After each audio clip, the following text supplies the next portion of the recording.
بسم اللہ الرحمن الرحیم۔ السلام علیکم۔ میں ہوں آپ کا ہوسٹ اور آپ دیکھ رہے ہیں افضل پوائنٹ۔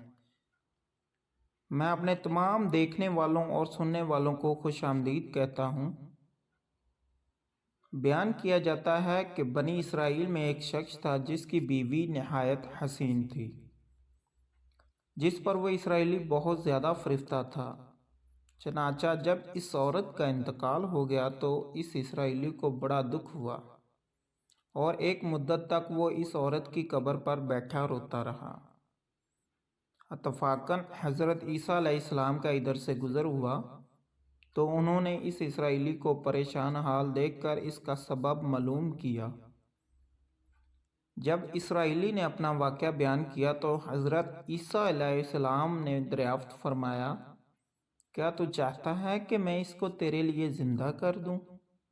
اس نے عرض کیا، ہاں حضور، یہی میں چاہتا ہوں۔ چنانچہ جب حضرت عیسیٰ علیہ السلام نے اس قبر کے مردہ کو آواز دی تو قبر سے ایک حبشی غلام جس کے ناک کے نتنوں، آنکھوں اور جسم کے دوسرے سوراخوں سے آگ کی لپٹیں اٹھ رہی تھیں، حضرت عیسیٰ علیہ السلام کو دیکھتے ہی غلام نے کلمہ پڑھا کہ لا الہ الا اللہ عیسیٰ روح اللہ۔ اسرائیلی نے یہ دیکھ کر عرض کیا، حضور مجھ سے غلطی ہو گئی، میری بیوی کی قبر تو دوسری ہے۔ یہ سن کر حضرت عیسیٰ علیہ السلام نے حبشی کو حکم دیا کہ تم اپنی قبر میں واپس ہو جاؤ۔ چنانچہ وہ مردہ ہو کر گر گیا اور اس کی قبر کو مٹی سے چھپا دیا گیا۔ پھر حضرت عیسیٰ علیہ السلام نے اس دوسری قبر کی جانب توجہ فرمائی اور حکم دیا کہ اے صاحب قبر، اللہ کے حکم سے زندہ ہو جا۔ چنانچہ قبر پھٹی اور اس سے ایک عورت سر سے مٹی جھاڑتی ہوئی باہر آ گئی، جس کو دیکھ کر اسرائیلی بولا، یا روح اللہ، یہی میری بیوی ہے۔ اور حضرت عیسیٰ علیہ السلام کے حکم سے وہ اسرائیلی اپنی بیوی کو ہمراہ لے کر واپس ہونے لگا، مگر عرصہ سے جاگا ہوا تھا، اس لیے اس پر نیند کا غلبہ ہو گیا اور اس نے اپنی بیوی سے کہا کہ تیری قبر پر گریہ زاری اور بیداری نے مجھے ہلاک کر دیا ہے، اس لیے میں چاہتا ہوں کہ کچھ دیر آرام کر لوں۔ بیوی کہنے لگی، ہاں آپ آرام کر لیجئے۔ چنانچہ وہ اسرائیلی بیوی کے زانوں پر سر رکھ کر سو گیا۔ اتنے میں ایک گھوڑے پر سوار ایک شہزادے کا ادھر سے گزر ہوا جو اپنے زمانے کا یکتا حسین تھا، جس کو دیکھ کر شہزادی از خود فریفتہ ہو گئی اور اس کا دل قابو میں نہ رہا۔ اس نے شوہر کا سر زانوں سے نیچے رکھا اور فرط محبت و غلبہ عشق سے مجبور ہو کر شہزادے کے سامنے جا کھڑی ہوئی۔ جیسے ہی شہزادے کی نظر اس پر پڑی، وہ بھی اس کو دیکھ کر اس پر فریفتہ ہو گیا اور عورت کی خواہش پر اس کو اپنے گھوڑے پر بٹھا کر لے گیا۔ چنانچہ اس کے شوہر نے بیدار ہو کر جب اپنی بیوی کو نہ پایا تو نہایت پریشان ہوا اور اس کے ملنے کی تدبیر سوچنے لگا۔ سوچتے سوچتے آخر اس کے نشان قدم پر چل کر اپنی بیوی کو تلاش کر لیا، جو شہزادے کے پاس پہنچ چکی تھی۔ اس کو دیکھ کر اسرائیلی نے شہزادے سے عرض کیا کہ یہ میری بیوی ہے، آپ اس کو چھوڑ دیجئے۔ ابھی شہزادہ کچھ کہنے بھی نہ پایا تھا کہ اس عورت نے کہا، میں تیری بیوی نہیں بلکہ شہزادے کی لونڈی ہوں۔ یہ سن کر شہزادہ اسرائیلی سے کہنے لگا، کیا مجھ سے میری لونڈی کو لینا چاہتا ہے؟